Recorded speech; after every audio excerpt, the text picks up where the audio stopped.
கருவாட்டு குழம்புல இந்த கத்திரிக்காய் போட்டு செஞ்சு பாருங்கள். வீடே வாசமாக அவ்வளோ சூப்பராக இருக்கும். எங்கள் பாட்டி சின்ன வயசில் சொல்லிக்கிட்டே இருப்பாங்க, பக்கத்து வீட்டில் கருவாட்டு குழம்பு வச்சா நம்ம வீட்டில் ஒரு படி சோறு உள்ளே போகும்ன்ட்டு. அது என்னமோ வாஸ்தவம் தாங்க. யாருக்கெல்லாம் இந்த கருவாடு டேஸ்ட்டு ரொம்ப பிடிக்கும் அப்படின்றத சொல்லிவிட்டு அப்படியே லைக் பட்டனை கிளிக் பண்ணிட்டு சப்ஸ்கிரைப் பண்ணிவிடுங்க. இதுக்கு ஒரு மண் சட்டியில் ஒரு 3 ஸ்பூன் அளவு நல்லெண்ணெய் எடுத்துக்கிறேன். நல்லெண்ணெய் தான் ரொம்ப டேஸ்ட்டாக இருக்கும். 1/2 ஸ்பூன் வெந்தயம், 1/2 ஸ்பூன் வடகம், 10லேருந்து 15 பல் அளவு பூண்டு போட்டு நல்லா வதக்கிக்கலாம். மீடியம் ஃப்ளேமில் வச்சுருங்க. வெந்தயம் கரிஞ்சிடக்கூடாது, இல்லாட்டி குழம்போட டேஸ்ட்டே மாறிடும். இப்போது வதங்கினதுக்கு அப்புறம் சின்னதாக கட் பண்ண சின்ன வெங்காயம் போட்டுக்கிறேன். சின்ன வெங்காயம் தான் குழம்புக்கு ரொம்ப டேஸ்ட் கொடுக்கும். கலர் சேஞ்ச் ஆகிற வரைக்கும் நல்லா வதக்கிக்கலாம்.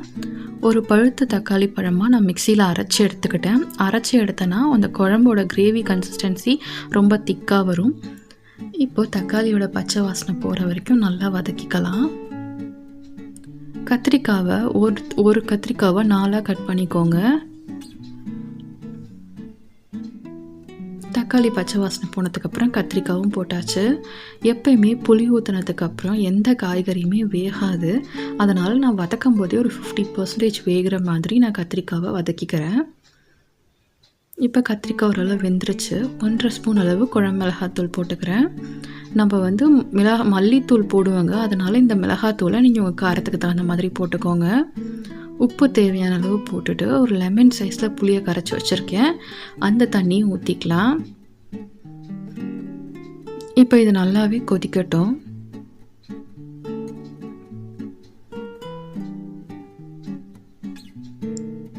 இப்போது நல்லா கொதிச்சிருச்சு. இப்போது 1 ஸ்பூன் ஜீரகத்தூள், 1/2 ஸ்பூன் அளவு மிளகுத்தூள் போட்டுக்கிறேன்.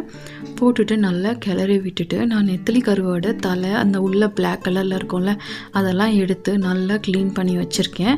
இப்போ அதையும் போட்டுக்கிறேன். மீடியமில் வச்சுருங்க. போட்டுட்டு ஒரு கிளறிட்டு 2லேருந்து 3 மினிட்ஸ் வரைக்கும் லிட் போட்டு மூடி வச்சுருங்க. அந்த 2 மினிட்ஸ் அந்த கருவாடை வேகிற டைமே. அவ்வளோதான். இறக்கும்போது ஒரு 2 ஸ்பூன் அளவு நல்லெண்ணெய் மேலே ஊற்றிட்டு ஒரு 10 நிமிஷம் அவனை டிஸ்டர்ப் பண்ணாமல் அப்படியே வச்சுருங்க. அடுப்பு ஆஃப் பண்ணிவிட்டு. அப்படி இருக்கும் டேஸ்ட்டாக சூப்பராக. யாருக்கெல்லாம் இது ரொம்ப பிடிக்கும் அப்படின்றத சொல்லுங்கள். அப்படியே நான் சமைக்கிற சமையல் பிடிச்சிருந்தா சேனலை சப்ஸ்கிரைப் பண்ணிவிட்டு பெல் பட்டன் கிளிக் பண்ணிவிடுங்க. அப்படியே ஆளையும் கிளிக் பண்ணிவிடுங்க. Thank you, bye, Tata.